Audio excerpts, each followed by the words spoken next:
1992, two people tied the knot with simple dreams. One would become a dentist, the other a scientist. They imagined a quiet life, retiring in bliss after fulfilling careers, but life had a different plan. What began as a straightforward path turned into a remarkable journey together. They built 3 businesses across 2 states, launched a successful franchise, and are planning their second forever home. Today, they host a podcast sharing stories and lessons from their evolving life together. We are walking down the memory lane over 30 years in the making, hoping to paint an honest picture of transformation, growth, and partnership. A journey that proves when life shifts the script, the best stories are often the ones you never planned to write. Welcome back. We are so excited. Our second season of our podcast series, Chatting with Slava the Jordanian on the Mindset Mastery Moments. I'm your host, STJ, and today we have one of our favorite co-hosts, Dr. Ihab Abdurrahim. And we decided, since we uploaded 35 episodes last year of season 1, we thought we can reflect, or will be fun to reflect back on the whole journey. So whether you're ready or not, here we go. So I graduated in 1999 from NYU, and honestly, I did not have a whole lot of expectations. My plan was to land on an associateship, maybe a partnership, work it as hard as I can, then cash out, retire, and live in bliss and peace. But like I said in the intro, life had, obviously, a different plan for me. So I went from associateship to partnership, from partnership to owning my own practice, creating my own brand. With the help of Dr. Ihab, we have created together, he founded the franchise group, Greenwood Dental Franchise Group, and all of a sudden, I own 3 practices. I went from 1 practice dream to 3 practice dream across 2 states. And when I went to Egypt in November 2024, it was an inspirational journey for sure. And when I got back, I almost feel like I decided to stop resisting what the universe had brought towards me and just accept it as it was coming towards me. Now, just in case this is the first time you guys join us, I'm Slava the Jordanian, the host of Chatting with Slava the Jordanian. My audience and my Instagram followers call me STJ, and I have with me Dr. Ihab Abdurrahim, who I've been married to for the past 33 years now. We just celebrated our 33rd anniversary. And I am the spiritual side, and he is more the data, fact-checking, scientific side. So welcome, Ihab, to season 2. Thanks. Are you excited? Very excited. I'm ready to go. Did you ever think that we were going to be in this position? No, never. Never. All I remember when we first started this journey was just getting to the next day, the next week. I wasn't thinking about, I thought about okay, I'm going to graduate from graduate school. I'm going to get a job, work some job. And my thoughts were I was going to work in the oil and gas industry, because that's kind of what my research was on. But it ended up completely different, semiconductor, and it was just. And then from there, the ride just continued on with the dental offices. So, but yeah, I never expected it to be like this. So let's reflect back a little bit. and I know you don't like this, but I'm going to put you through that process again. Sure. Where do you think, or when do you think that you realize life is changing or putting you on a detour route, so different than your original blueprint, your plan? Yeah. So my original blueprint, I was going to go to medical school. That was the original one from undergraduate. I decided in my last year that I did not want to go. So I ended up getting, I had my chemistry degree, and I said to myself, I really like chemistry, so let me continue on with my PhD in chemistry.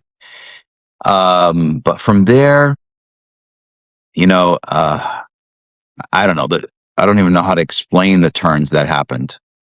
It was, I did not expect in any way to be in the semiconductor industry. I thought I was going to graduate with a degree in chemistry. And from there, I was going to go work. One of the other things I wanted to work in is the pharma industry, but it didn't work out either because I was, again, I was more focused on the metal surfaces with the oil and gas industry, and I ended up with semiconductor. It just happened, and the reason why I ended up with semiconductor, I got interviewed by Evans Analytical Group, or Evans East at the time, in New Jersey, and I went into something I never even did before, was SIMS, secondary ion mass spec. So that was a wild kind of experience.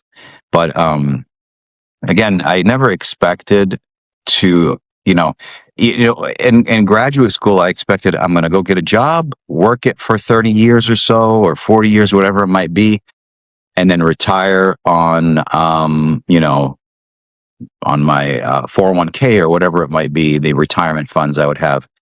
But that was it. That was pretty much it. And I never expected to open my own lab, and I never expected to, sell the lab after about a year or two. And then about 2 years later after that, I joined Greenwood Dental. So it was, and again, I went from a career of 20 years in semiconductor to dental now. I'm almost in dental now about 10 years. It'll be 10 years this January. So the only person that has more time in the dental field than me and the entire team, other than Dr. Slava, is Pam. Pam has been there over 10 years now, I believe, at our office. And she left an industry. I think she was in injection molding or something in the Hudson, New Hampshire company there. And she went from that to going to dental, which she never ever even did before. She never even worked in the dental field. And I didn't either. The only thing I knew about dental was what I learned from Dr. Slava, or just the things I'd hear about in the office the first 3 years it was open. But other than that, I didn't know anything about insurances or how to deal with them and claims. And it's a very, very different feeling now, for sure. So let me summarize. Undergrad, when I met you, 1990, for pre-med, you're going to join the military and go to medical school. Yep. So life told you that's not for you. Then you applied for graduate school, PhD in chemistry. You got accepted. You ended up at UC Davis, and your thesis at UC Davis has nothing to do with what you were trained on at Evans East, that semiconductor. Nothing. Right? Nothing. So again, life told you this is not for you. You're not going to do oils, and you're not going to work with the oil company. So you end up in semiconductor, and you work that out, right? And then you left the private sec to own your own lab. And again, life told you that's not for you, right? Then, well, we went to Maine, right? Yeah. And then you got pulled back to Evans, back to Massachusetts. Then life told you it's not for you. You opened your lab. Life told you it's not for you. And then you landed in dentistry. Now, saying this, Do you feel that life is telling you now this is for you? Or you still have that nagging?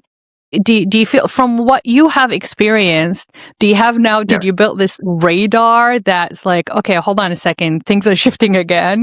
Maybe it's not for me. I need to take another leap of faith into something else. So over the last 30 something years, I noticed now that, I usually like what I do when I'm involved in it. And I'm pretty project oriented. So, the dental offices at this point for me are just kind of that project is running on its own. Now it's time for me to do a new project is what I'm thinking. And that's what the franchise is. So, once, every time I get something, the project working, and of course there are always kinks, even in the 3 dental offices, there's always kinks. So, but the project has been created, set, and it's in motion. So now I'm looking for 2026 to really focus on the franchise. It's going to be the big focus for 2026 and moving forward. I'll keep an eye, of course, on the day-to-day operations and the dental office, but we have promoted Pam in our office to co-vice president or co-CEO with me.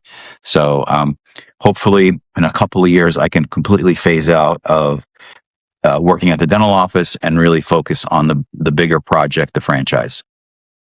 So this is what I call another transformation itch, right? There's an itch going on that just starting to, fester, and you just gotta scratch that itch and then see where it takes you. So to clarify, when you started your career as even a graduate student, because going graduate school is a career because you taught there, you created a different research, you published a lot of papers. So you won a lot of awards as a teaching assistant. You won awards for your research and your articles. So it is, you had that graduate student career first. That was the mindset. So you went from medical school mindset, ex-military, / military rather, and then into the chemistry graduate world, profession,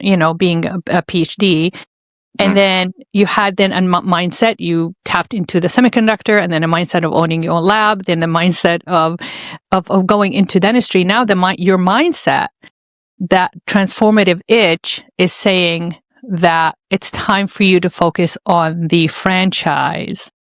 And I heard also when we were talking in some of the meetings, we would like to get involved in more a charitable work too, to give back to society and certain communities and to share that experience, share that wealth of knowledge, wealth of experience, and wealth of ability to make a difference in people's lives. But it is a transformative mindset, right? Now, I believe that if you did not have an unlimited mindset, by eliminating limited beliefs and thoughts, because you're so good at that, I will never forget, I think last year I was so stressed out and I was very anxious and excited as my capacity in the world was changing. And of course, I had to step out of my comfort zone in order to make that happen because it's a new experience. And I never done that before. And I came to you, I don't know if you remember this or not, but I came to you and I said, Ihab, I can't get rid of this thought because it's driving me crazy. And I feel like it is in my way to create and to move forward into what I think is going to be the best thing for me. And you looked at me and you said, no, you put that thought in there. You're the only one that can get rid of it. And you walked away. Mm-hmm. And that stuck with me for the longest time. And I shared that with my life coach, Dana. And she said, yeah, he's a wise man, but that's why I call it the Jedi, because I would say you walk on water. You're a man of few words when it comes to emotions and spirituality and energies and frequencies. But when you need to make a statement, boy, it comes out to me as words of wisdom. But that's a compliment that I wanted to share with you. So it sounds like we are embarking on a new journey as of 2026.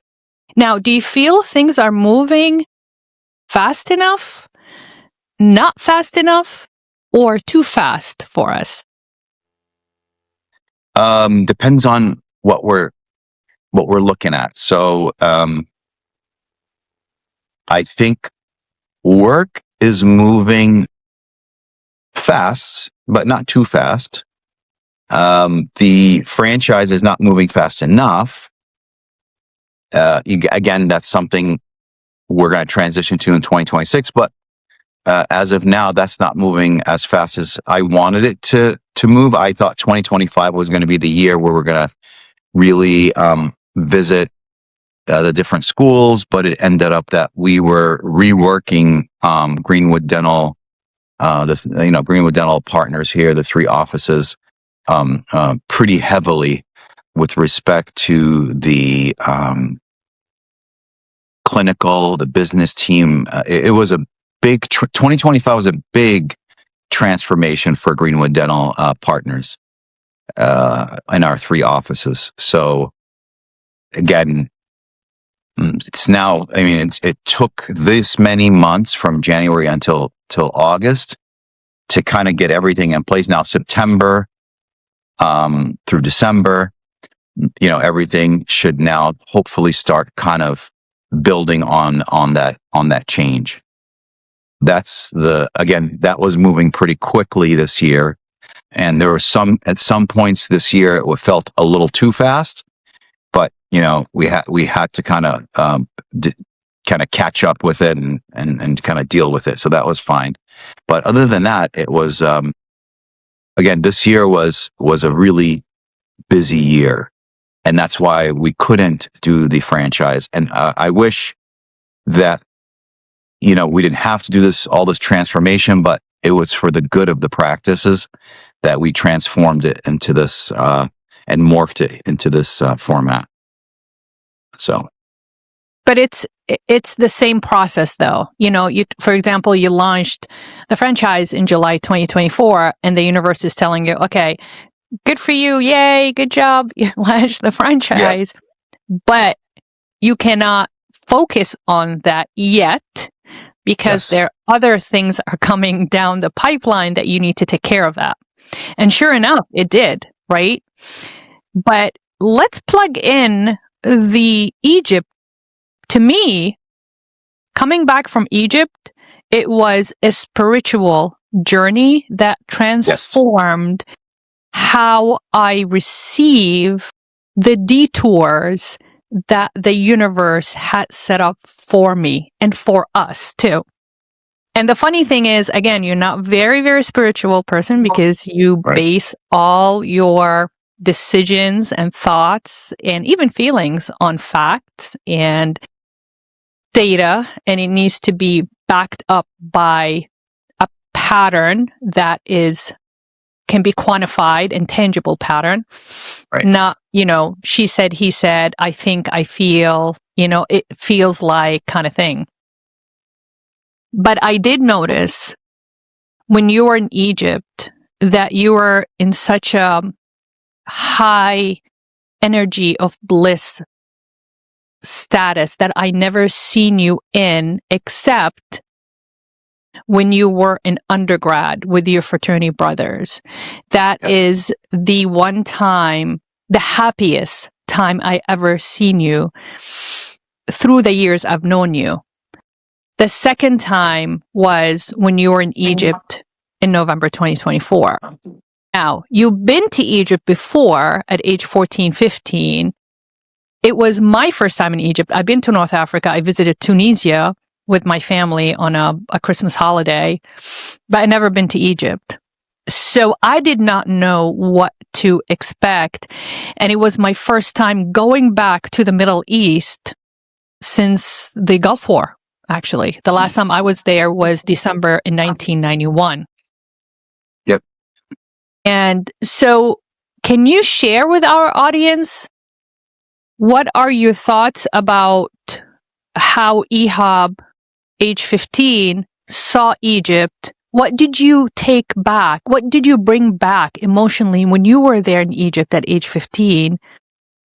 And of course, how different it is bringing back from Egypt as an adult business owner with all that transformative journey, life experience that you have in your pocket, looked at life after coming back from Egypt this time. So going back to when I was 15 or so, when I went, it was, like you said, your first time was in 2024 for yourself. But my first time that I recall was when I was 15. Prior to that, I believe my parents went maybe 2-3 times, and I was quite young, maybe 3 years old, 4 years old. So I don't remember any of that. But my first time that I remember something was when I was in high school at 15, when we went, and we spent about 10 days there, maybe 2 weeks max, I think. The way the visit went that time was we went and visited family. Kind of, that's all we really did. And we did some excursions, like we went to Alexandria to the beach one day. We went to the pyramids. These are the things I kind of remember. And then we went to the Daraksa countryside in Egypt, where my grandmother was and my own uncle. And I think one of my aunts was there too. But we went there, and I just remember the farm and, trying to milk a cow, which didn't work for me. They showed me how to do it, but it didn't work. And the cow was not happy with me. So then we ate fresh chicken, fresh duck, fresh rabbit, everything from the farm, their farm. And anything else that was outside of that, the farm that they had, with respect to food, they would just go purchase it from some other farm that was producing it in the area. Like if they needed cattle or beef, they would go to a farm that was, had, beef, for sale. So in any case, the food was amazing because it was all fresh. That's the one thing I do remember.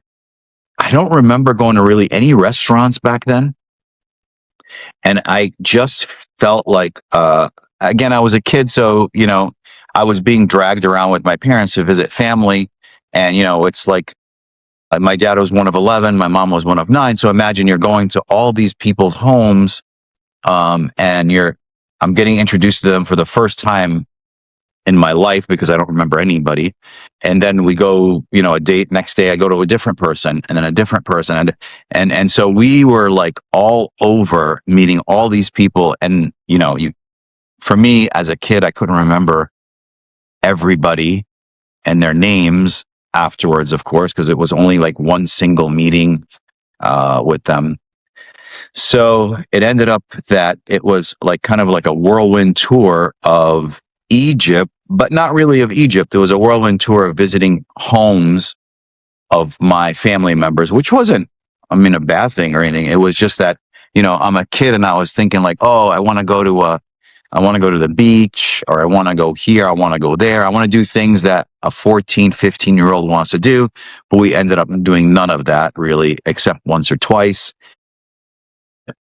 Again, I understand why we went to visit family, because now I understand. Back then I didn't, other than like, oh, I wanted to do this, or I wanted to do that, or I wanted to eat here. But, my dad really kind of guided the entire trip for that time. Now, when I look at it now in 2024, I went on this trip thinking, okay, again, I'm sure, some of my uncles and aunts have passed away, and we've lost touch with some of them as well.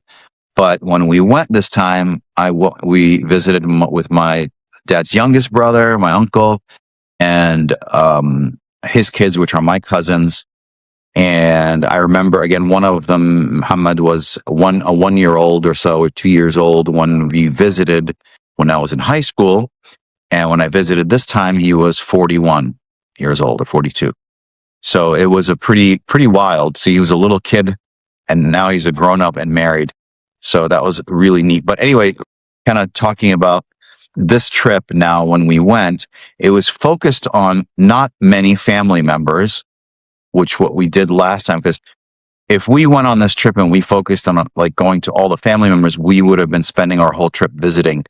What I wanted to do this time, I wanted to visit family members and do the things that I would have wanted to do when I was younger, and also the things that you want to do as a tourist.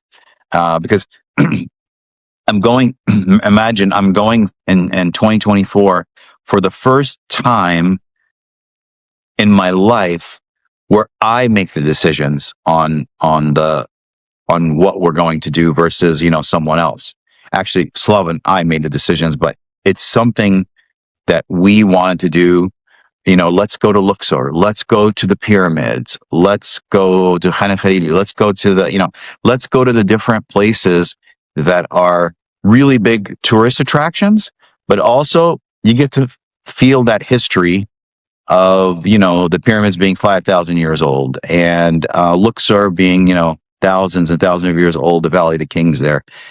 And, going to the bazaar there, that's, I think, at least 100 years old, if I remember correctly, maybe even longer.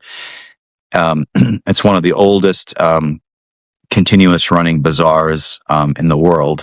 It's very famous. But, and we limited ourselves to a small group of family members. And that really, I believe, helped us focus on the trip and seeing Egypt as a whole, rather than just kind of moving from home to home and visiting people. And we got to experience the different foods, and we ate out pretty much all the time, is the whole thing. But it was an experience that was kind of transformational. It was felt like a pilgrimage almost, because I was going to do I was going on a pilgrimage to do the things that I had never done before. And it was kind of like a bucket list, checklist that I wanted to visit the Valley of the Kings, because my mom went when she was young and told me that I have to go at some point. And so I said to myself, all right, we got to do this trip. We got to break off from Cairo, take a flight down to Luxor, spend 4 days and come back.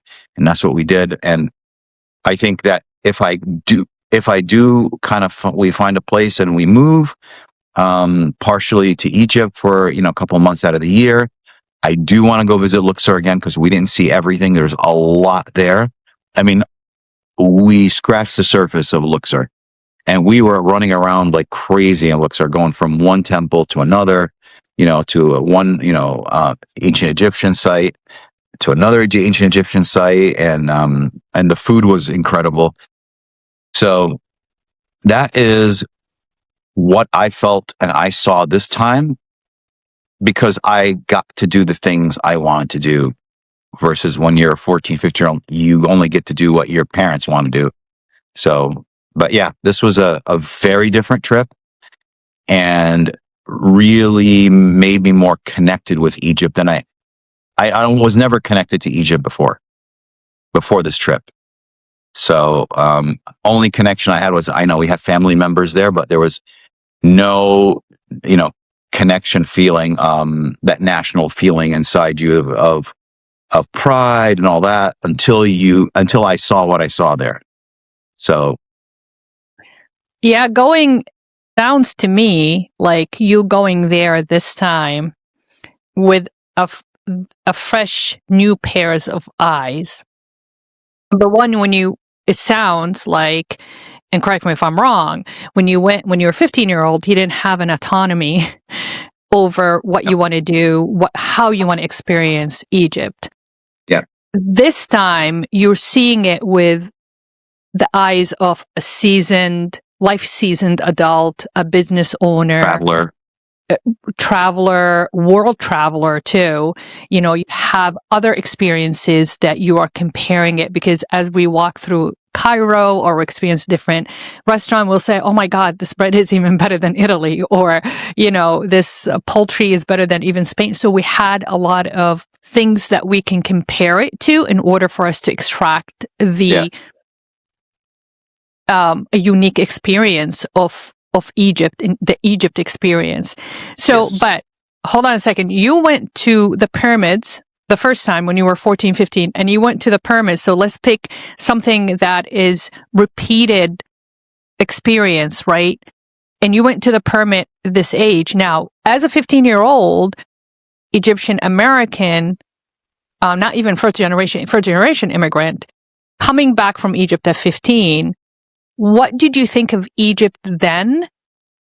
What do you think of Egypt now as a business owner, a professional, life-seasoned adult, settled in his way, having a full autonomy of your life and dictating the experience that you want to have going there? So I just want you to compare as a mindset, transformative mindset, coming back from Egypt when you're 15 years old and now last year, how, did it change your view of Egypt?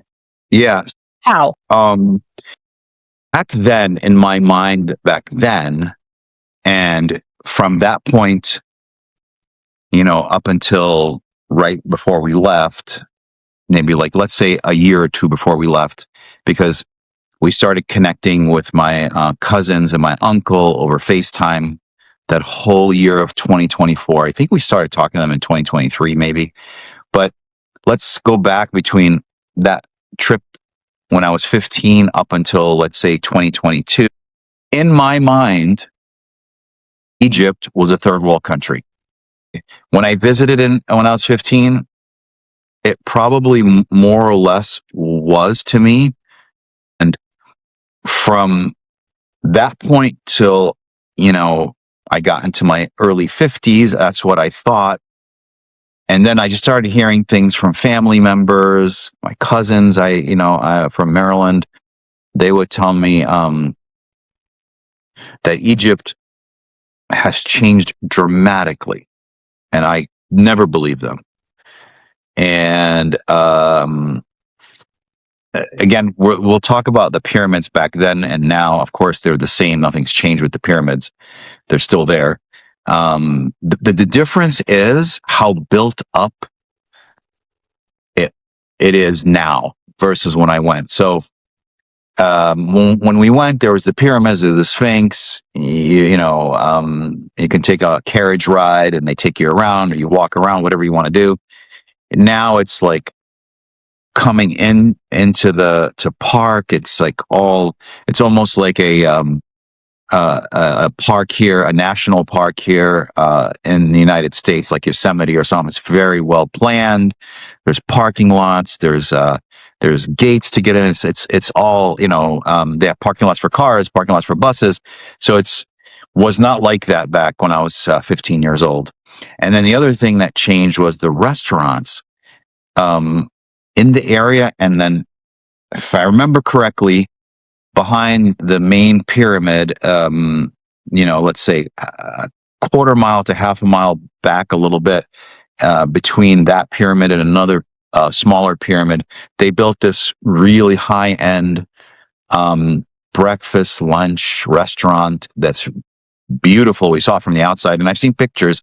We never went in, but maybe this time we'll visit that restaurant. But again, and the other thing that was built nearby the pyramids was the new Grand Museum, the Egyptian Grand Museum, where they're moving all the artifacts from the older museum, the art museum there, to that Egyptian museum, which is unbelievable.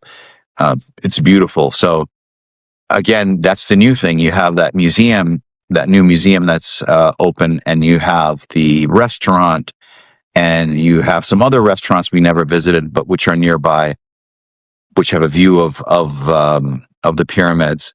So that again is showing me that Egypt is becoming. When I was there, it looked like it became an industrialized country. 100%. Remember people talking about is, oh, you got to go to the UAE, Emirates, and Dubai and all that. And man, you got to see all that, the buildings and the malls. Well, when I went to Egypt this time, again, there was no malls when I went there. If I remember correctly, there was no malls. There were probably supermarkets, but now they have like mega markets now, like the United States. Their malls are bigger than the United States malls by far. There's not there. It's not even and it's not even like like a shabby looking mall. It's like I'm talking high end. There was a mall we went to that was like as if you were walking on Fifth Avenue in New York City, but nicer because it was set up in a mall kind of environment versus, Fifth Avenue, the street. And you had all the big brands in that mall, all the big names, Tiffany and Louis Vuitton and all that stuff that was Hermes and all that. They had everything there in that one mall.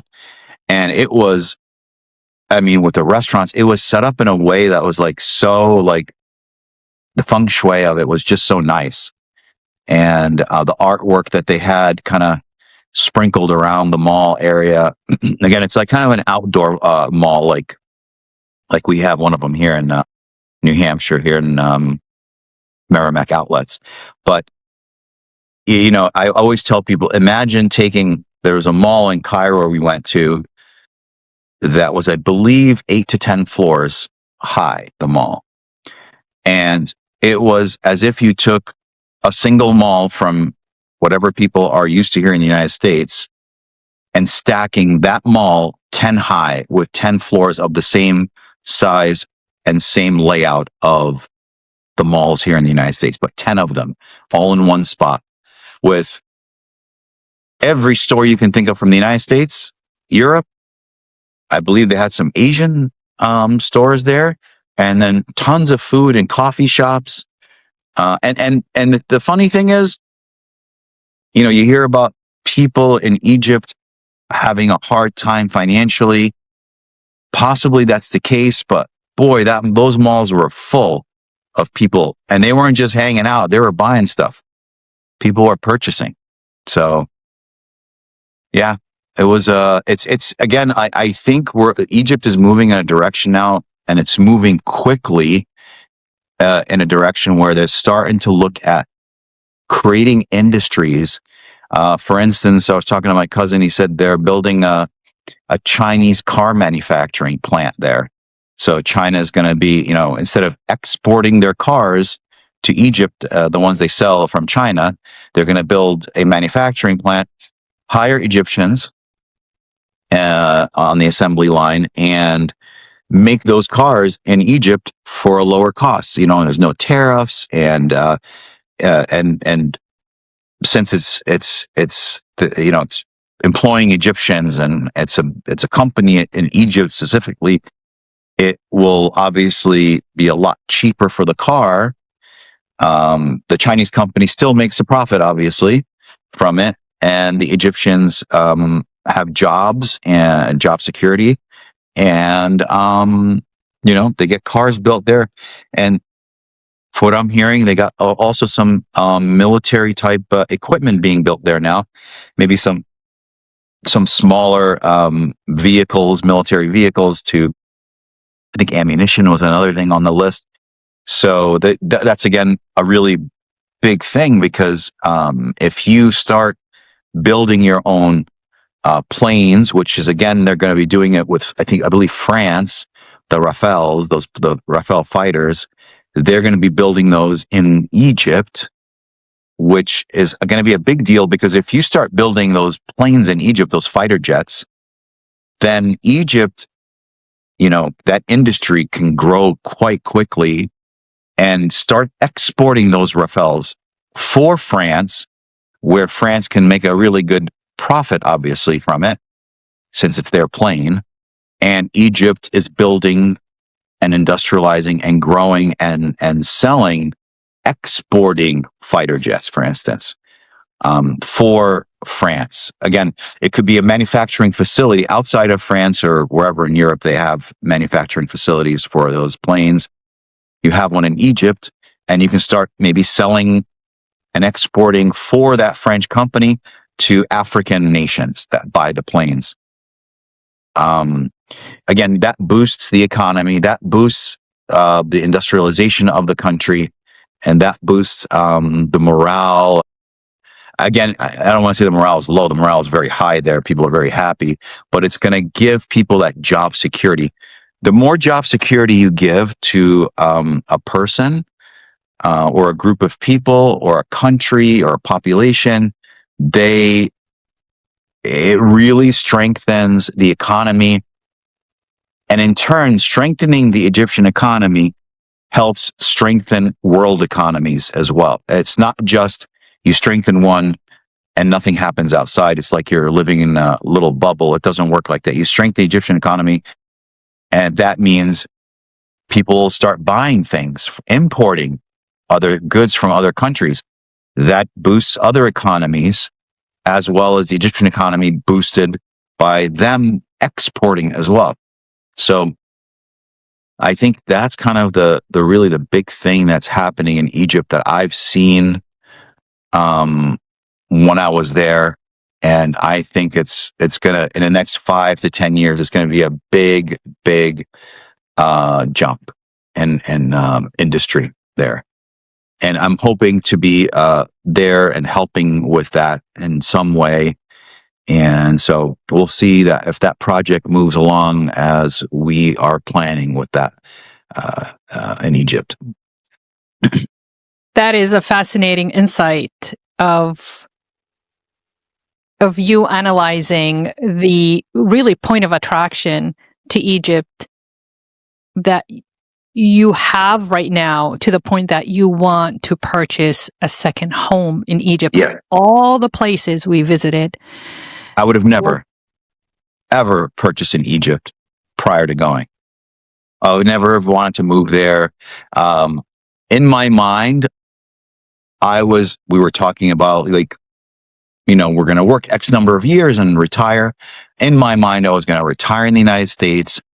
And Slava, if you remember correctly, when we visited Miami all those times, we were looking at a place down in Miami, and of course, the homes there and the condos are very expensive.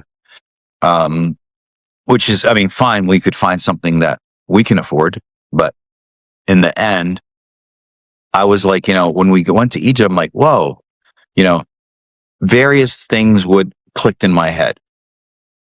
Transformational because, we're talking about unlimited mindset.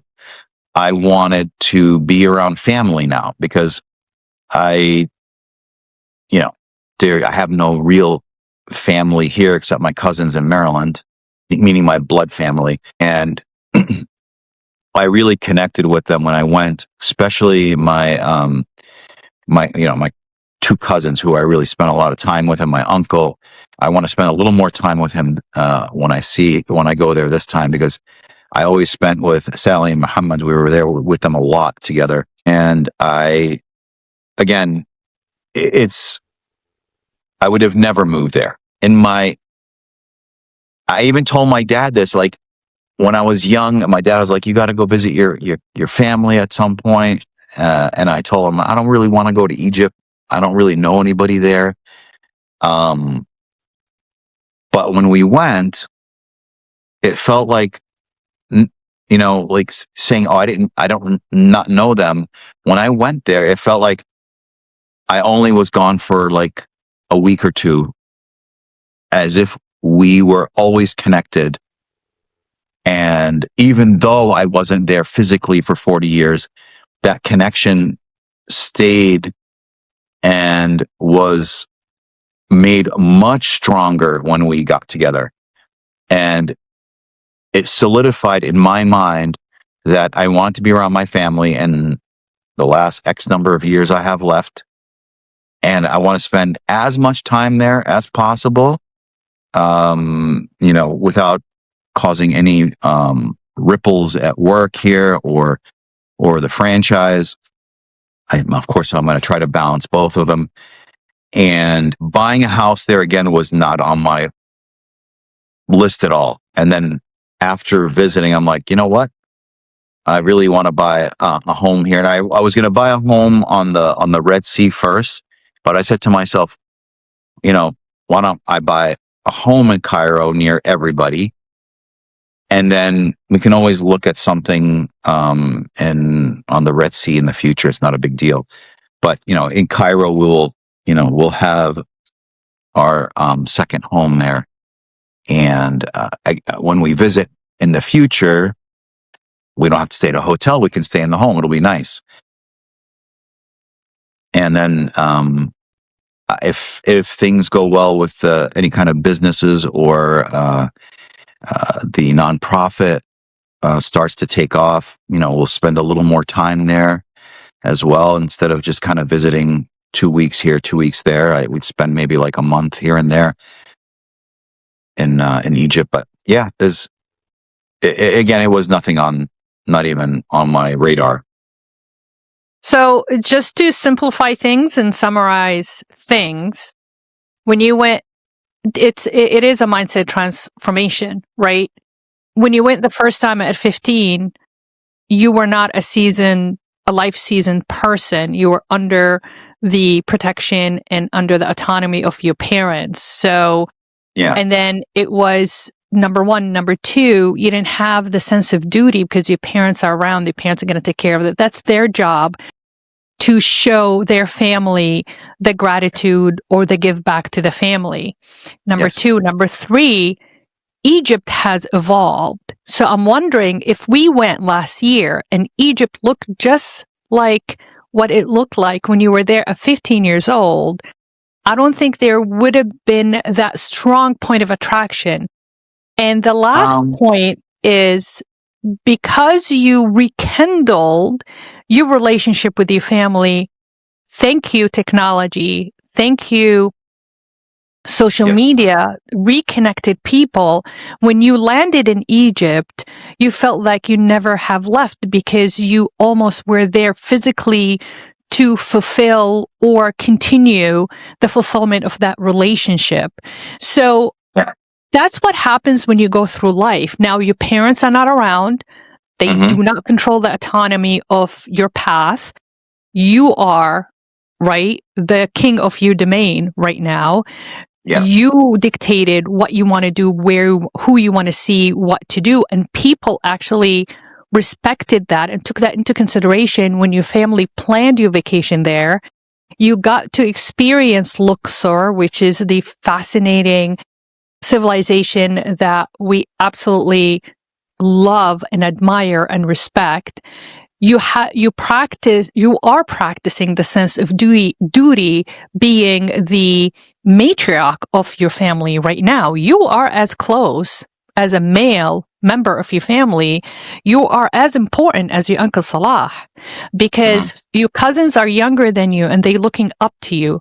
Their kids are looking up to you. And I saw it when you guys interacted. I observed the dynamics and it was heartwarming, beautiful connection there.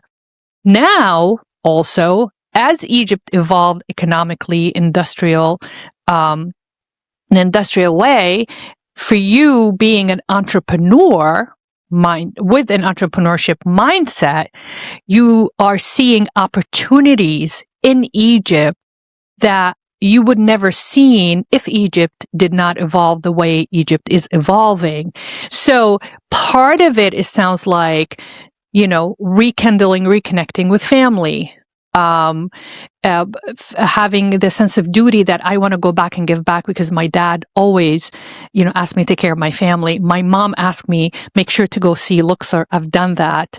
Having the like I said, the advancement of the technology and industry in Egypt, it really, you resonated with that. You connected with that. You relate to that because you love ideation. You're a visionary person. You like to see people moving forward, improving, and the whole world is changing, obviously. But that is the fascinating process of a mindset transformation when we look at life with completely different eyes, when we are guiding into a different purpose in life.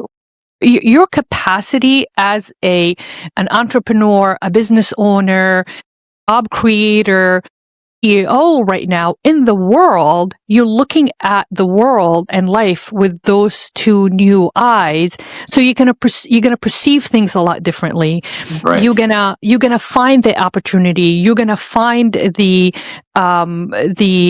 resources in order to get things done. And then the sense, like I said, the sense of duty is really igniting that passion for charitable work, giving back to the community, giving back to your family and the country where your ancestors came from.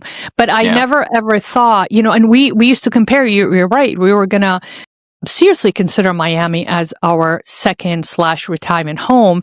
And then when we went and saw the beaches in Egypt, and I always swam in the Red Sea. The Red Sea water, to me, is the best water I ever swam in. And for the record, I swam in the Pacific, the Atlantic, down in Florida, the Red Sea, and the Mediterranean. And the Red Sea is the best water, number one. Number two, when I travel, I am David Rose on Schitt's Creek.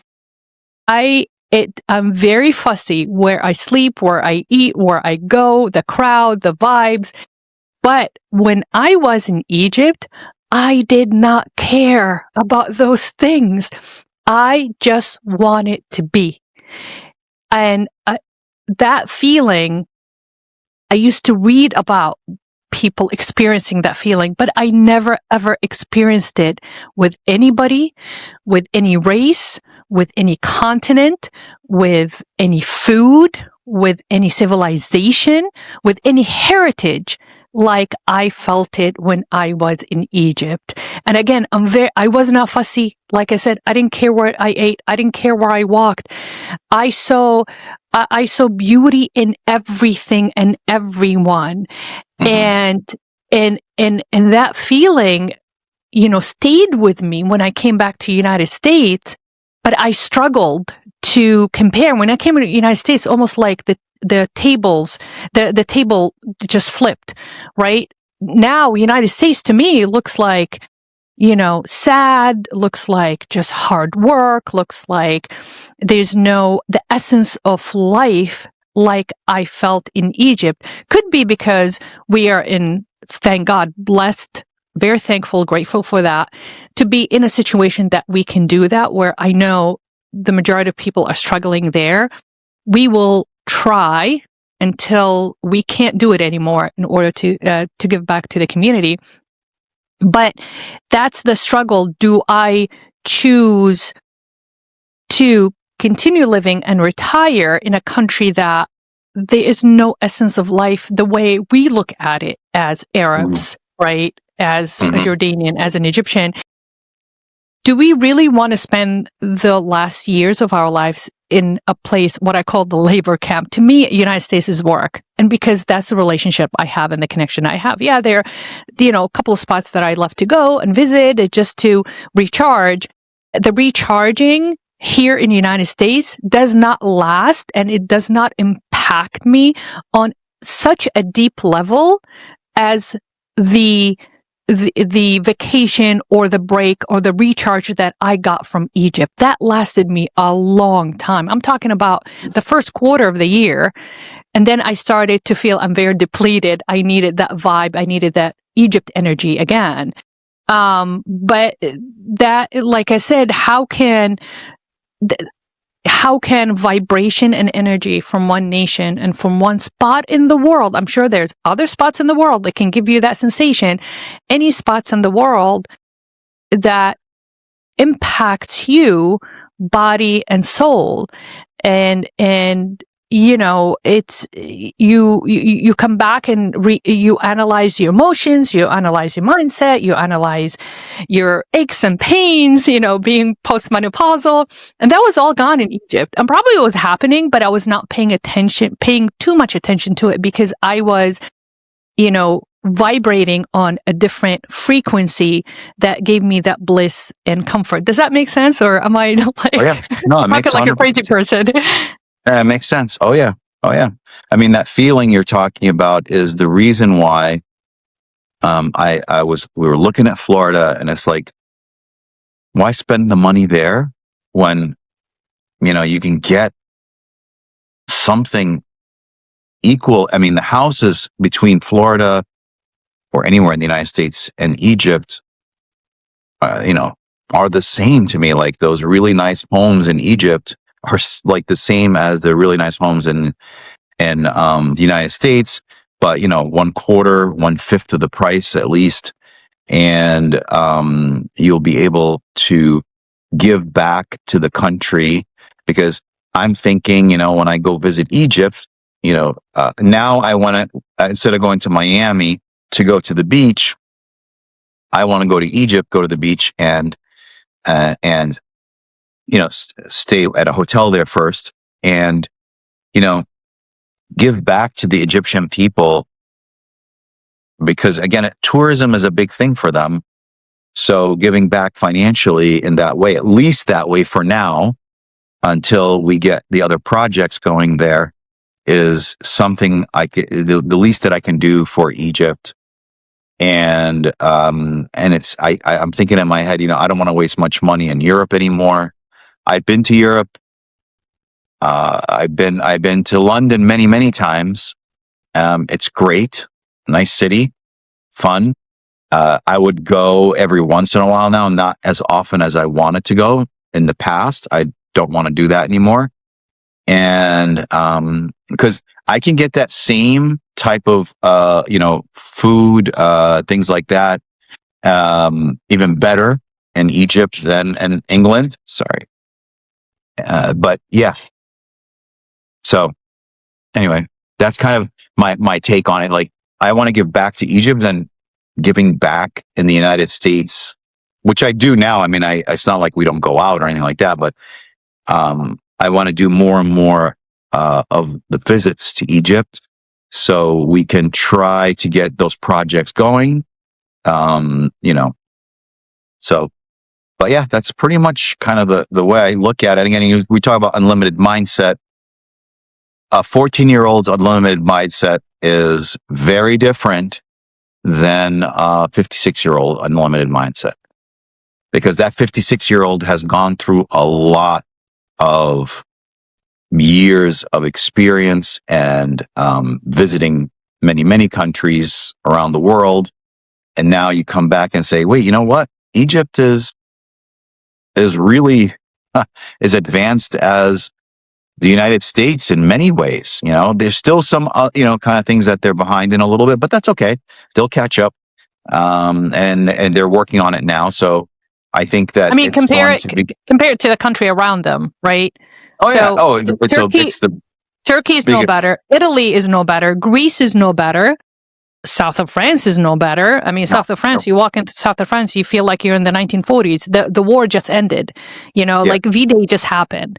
Italy, when we went even northern Italy in the Italian Riviera, you walk in the streets, it's like a war zone. You know what I'm saying? So there's no reason for you to compare. But again, your mindset coming from how you are seeing life right now, you see life more appreciative as an employer, as a job creator, as a business owner. And understand what it takes to run a business, what it takes to be advanced, what it takes to be successful, what it takes to be entrepreneur.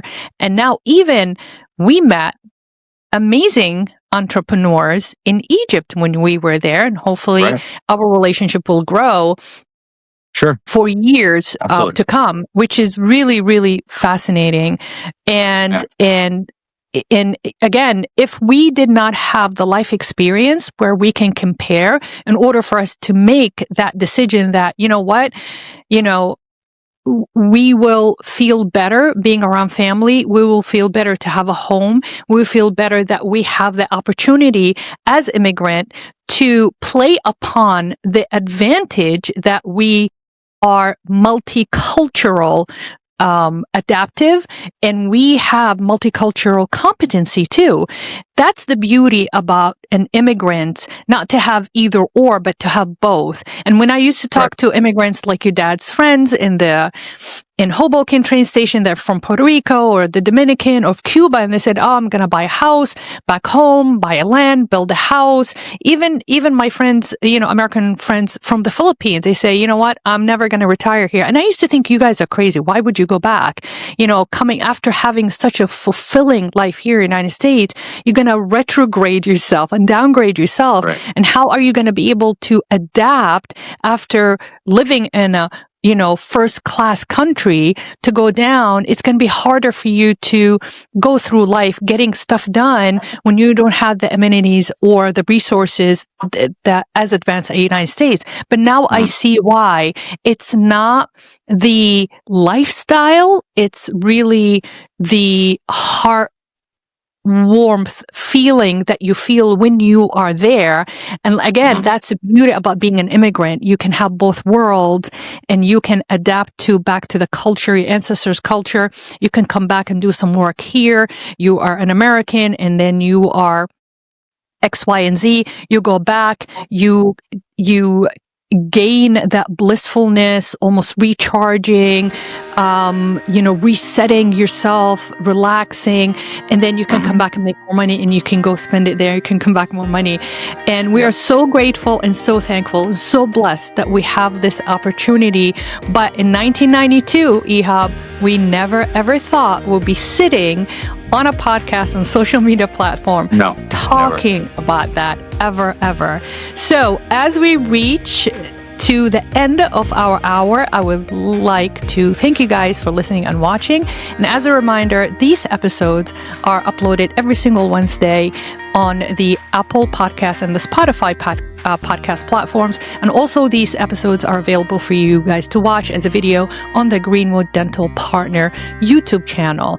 But what we'd like from you guys, since we are successfully have launched our season 2, we would love for you guys to ask us and put a comments below and let us know what would you like us to talk about, especially if you like our format and you like our content. That will help us evolve and also help us to transform in a sense. And please, if you enjoy these episodes, like, share, and hit the notification button. That way you won't miss any episodes. And I hope to see you next time. Happy New Year. Thank you for watching. Thank you for listening. This is Slava the Jordanian.